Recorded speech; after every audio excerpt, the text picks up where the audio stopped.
Vem comigo. Agora eu quero convidar você a celebrar comigo o Futebol de Brasília e a edição do Candangão BRB 2025, transmitida pela Record. E a gente vai fazer essa homenagem durante essa semana aqui do DF Record, mostrando a jornada de alguns dos maiores jogadores de futebol do Brasil, revelados aqui em Brasília, no Campeonato Candango. E nós, é claro, não esquecemos daqueles atletas que já são promessas para o futebol brasiliense. E, por que não, o futebol brasileiro? Veja.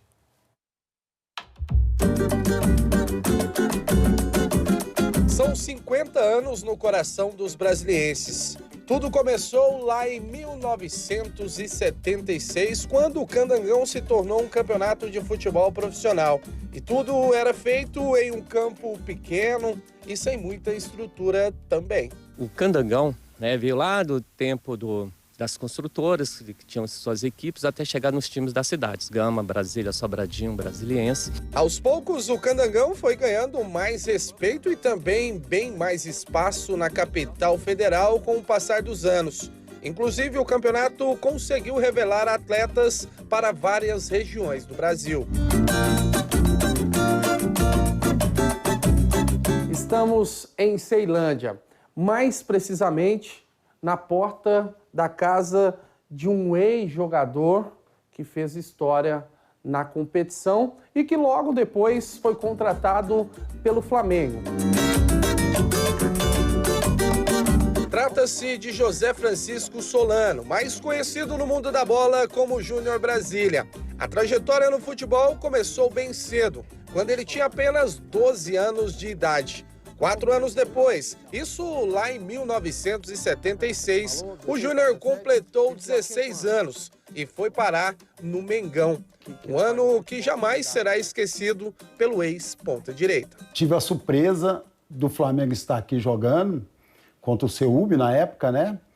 E eles conversaram num bar que eu nem sabia, num restaurante que eu nem sabia, e fecharam, o CEUB e o Flamengo fecharam essa transação. Eu assustei um pouco, porque sair de Brasília, que não tinha saído, para um centro grande, no maior clube do mundo, praticamente, é difícil. Além do Flamengo, o Júnior também teve passagens por outros clubes do Brasil, como o Cruzeiro, por exemplo. O adeus ao futebol veio em 1987, quando ele resolveu pendurar as chuteiras. Por que você parou com 27 anos, homem? Naquela época não tinha, as ciências não era muito evoluída. Tinha ciência, mas não era muito evoluída. Hoje não, hoje a ciência é evoluída demais, trata os jogadores. Hoje o jogador, se tiver uma contusão, rapidamente, 2, 3 dias, ele já está de volta, dependendo da contusão.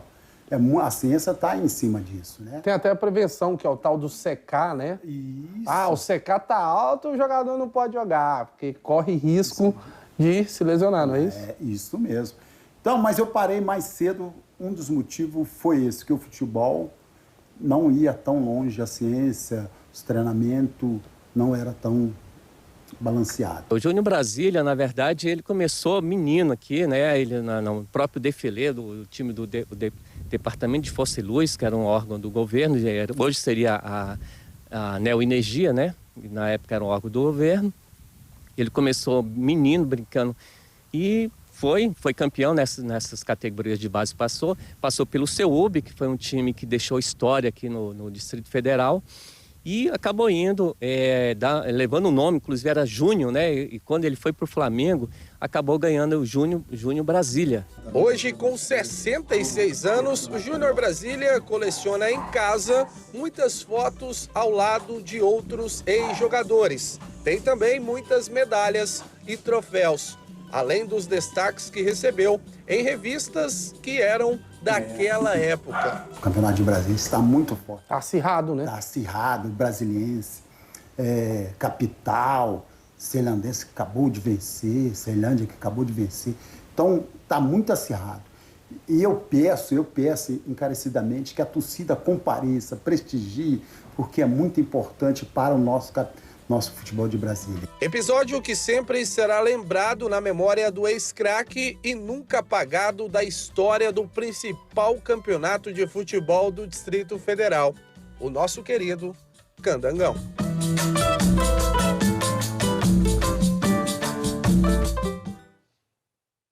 Amanhã, na segunda reportagem, você vai conferir os maiores campeões do Candangão. Não pode perder, tá bom?